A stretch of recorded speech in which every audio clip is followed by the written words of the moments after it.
Entendes o que estás lendo? O podcast que te leva através das páginas da Bíblia. Livro por livro. Capítulo por capítulo. Uma exposição bíblica emocionante. Aperte os cintos e embarque comigo nesta viagem.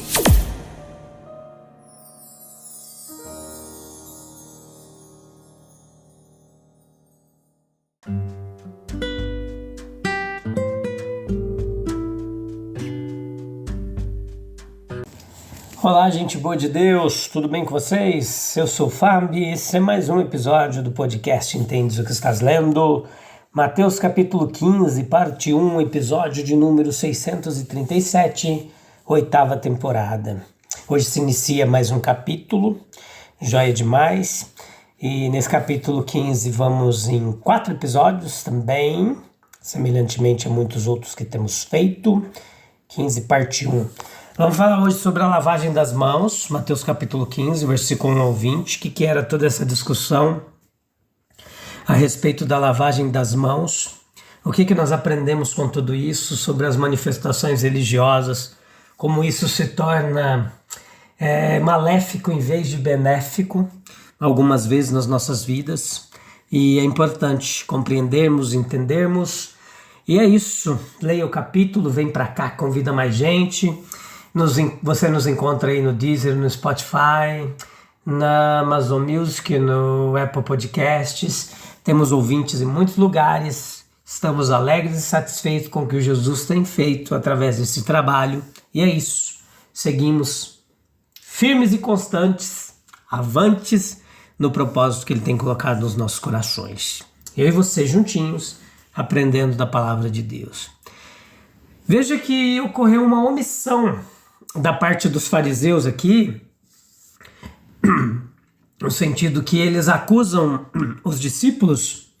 A acusação com os discípulos era de uma observância cerimonial na qual eles colocavam uma imensa ênfase.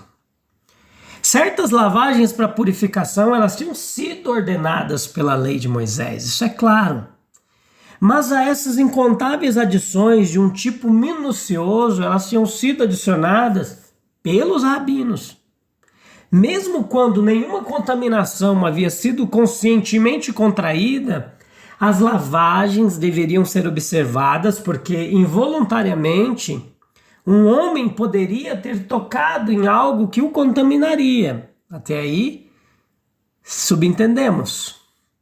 Onde quer que na religião tais invenções humanas sejam aceitas, elas tendem a se tornar mais proeminentes do que a própria lei fundamental. Foi assim nesse caso. E é para isso que as palavras de Nosso Senhor apontam. Quando Ele diz, olha, pela vossa tradição, Ele diz, olha, vocês anulais a palavra de Deus. Vocês deixam de lado o seu mandamento para que vocês possam guardar a sua própria tradição, a sua própria invenção. Vocês aceitam como coisas importantes ninharias como essas, enquanto as coisas verdadeiramente grandes da lei são negligenciadas completamente. O mal do farisaísmo era ainda mais profundo do que isso. Os fariseus não eram meros formalistas, aqueles do tipo que Paulo poderia honestamente dizer que no tocante à lei eram irrepreensíveis. O erro deles foi que eles pensaram que suas boas ações automaticamente os tornariam bons homens. E o nosso Senhor veio para dar aos homens uma percepção clara e manter a real distinção entre o bem e o mal. Os homens não deveriam ser autorizados a supor que a distinção entre homens bons e maus era uma distinção tênue, que poderia ser superada por alguns hábitos adquiridos ou observâncias formais. Não. Eles deveriam ser levados a ver que a distinção era tão profunda quanto a própria humanidade. Que sua bondade deveria ser verdadeira não sendo resultado de uma imitação superficial, ou tentativa de satisfazer as expectativas ou ganhar o aplauso dos homens, mas brotando do eu mais íntimo do homem. Para ilustrar o princípio do que o respeito à tradição humana tende a desrespeitar a lei de Deus, o nosso Senhor cita um exemplo. Vamos lá, não perca o raciocínio. Um exemplo bem conhecido por eles, que sob o pretexto de devoção extra a Deus, um homem poderia fugir do primeiro dos deveres humanos simplesmente dizendo sobre qualquer coisa que desejasse, Corban, ou seja, é devotado, ou sacrifício, ou é uma oferta dedicada a Deus. Olha só, a palavra hebraica que está no Evangelho de Marcos 7,11, mas que não vem no lugar paralelo de Mateus 15,5, sendo a sua significação oferta para o Senhor. Levítico, por exemplo, 2,4, no sentido de oblação, literalmente qualquer coisa levada a Deus como oferta. Por essa causa, tornou-se uma fórmula de dedicação a sagrados propósitos e um mero pretexto para escapar de certas obrigações. A lei honra teu pai e tua mãe compreendia o dever de sustentar os pais se estes estivessem em necessidade. Mas, por exemplo, se a palavra corban ela era pronunciada sobre os necessários meios de auxílio, então estes já não eram para os pais, pois assim era sacrossanto. Olha só, a religião era posta contra a palavra de Deus pelos seus autorizados representantes, os escribas e os fariseus, que dispensavam o indivíduo de fazer qualquer coisa em favor de seu pai ou de sua mãe. É provável que o voto de dedicar alguma coisa ao serviço do templo fosse apenas uma formalidade. Veja Mateus 23, 16 ao 26. 23, 16 ao 22. O que Jesus condena não é simplesmente a aparência de voto, mas o próprio voto. Desprezar os deveres de piedade filial, ou seja, deveres de filho, em nome da religião, invalidava a palavra de Deus. O princípio que está na raiz do ensinamento de nosso Senhor aqui, ele enuncia nas palavras, olha, não há nada de fora do homem que entrando nele o possa contaminar, mas as coisas que saem dele, essas são as que contaminam o homem. Então nós podemos aplicar isso aqui de duas maneiras. Para aqueles que sob o disfarce de uma religiosidade maior do que a de outros homens, fogem dos deveres comuns da vida, defendem algumas ninharias, não hesitam em transgredir as amplas leis de justiça, verdade, amor e caridade que formam sua vida. Então cada época teve seus representantes, os representantes dos fariseus, os defensores da religião tradicional. Mostraram a mesma inescrupulosidade e intolerância em defesa do que eles supõem ser a verdade religiosa.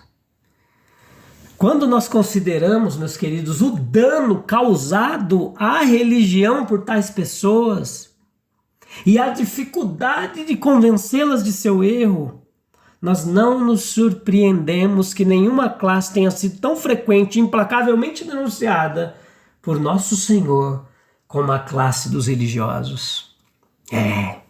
Em toda comunidade religiosa, há uma tendência a colocar certas observâncias, a observância de certas coisas que são adicionadas à palavra de Deus ou à lei de Deus, acima da própria palavra de Deus. E considerar essas coisas extras como as marcas de um homem religioso. Então, chamar um homem de religioso ou irreligioso conforme ele faz ou não faz coisas que tem pouco a ver com a moralidade fundamentada na palavra de Deus, como esse exemplo aqui de lavar as mãos antes de comer, que está inserido no contexto desse texto. Nós somos aptos, todos nós, a prestar atenção aos meios em vez do que é o grande fim de toda manifestação religiosa. Meus queridos, preste atenção. As pessoas passaram a dar importância a lavar as mãos muito mais e acima do que lavar os seus próprios corações. Essas coisas vocês deveriam ter feito, mas não ter deixado de fazer as outras coisas. Todas essas coisas que são marcas peculiares de pessoas religiosas são boas, mas elas se tornaram más, era o que Jesus estava ensinando, males enormes quando desproporcionais às questões essenciais da lei e da palavra de Deus. Leis de moralidade, de justiça, de verdade entre os homens, de amor a Deus ou aos próprios semelhantes. Olha só. Nós podemos considerar o princípio enunciado, a verdade geral de que a vida do homem é determinada em todos os aspectos pelo que está dentro dele, gente. A intenção do que você faz dizendo ser coisa de religioso, coisa boa, coisa de Deus. O que está por trás? O que você está maquinando? O que você está planejando? O nosso Senhor é sem pecado. É importante o aspecto do que está dentro e não somente o que está fora. Jesus não tinha pecado, não porque ele não estivesse em circunstâncias de pecado, de tentação, mas porque não havia nada em que a tentação pudesse se fixar, porque ele não cedia. Nós colocamos a culpa de nossa baixa condição espiritual, nossas falhas reais nas circunstâncias. Mas por que essas circunstâncias nos tentam? Outros passam por elas sem perigo. A culpa está dentro da gente. Nós devemos buscar o remédio também dentro. A mudança que determina nosso destino é uma mudança dentro de nós mesmos. A fama dos milagres e do ministério de Jesus passou da Galiléia para Jerusalém. De onde vieram esses fariseus e escribas que provavelmente foram enviados para vigiá-lo e encontrar jeito de acusar ele? Jerusalém, a escola superior da hipocrisia. O rabino Natan disse que se os hipócritas fossem divididos em 10 partes, 9 seriam encontrados em Jerusalém e 1 no mundo todo. Foi um rabino de lá que falou. Então, nessa época aqui, esses fanáticos, eles estabeleceram as tradições dos anciãos contra o caráter e as reivindicações de Jesus. Sua acusação está contida na pergunta: por que os teus discípulos não lavam as mãos? Desrespeitando a tradição. A resposta assume a forma de uma réplica, uma advertência e uma exposição, a primeira sendo lançada aos acusadores e a última dada para a edificação dos discípulos e do povo. Veja só a réplica. Por que vocês transgredis o mandamento de Deus por causa da vossa tradição? Olha aqui a dialética socrática de responder uma pergunta com outra pergunta. Por que vocês transgredem o mandamento de Deus? Por causa da vossa tradição. A pergunta ela foi seguida de um exemplo. O exemplo citado é a violação do mandamento de honrar os pais. Este ordenou sobre a terra. Leia lá no texto para você ver. Honra, um respeito devido aos pais em cuidar deles, sustentá-los.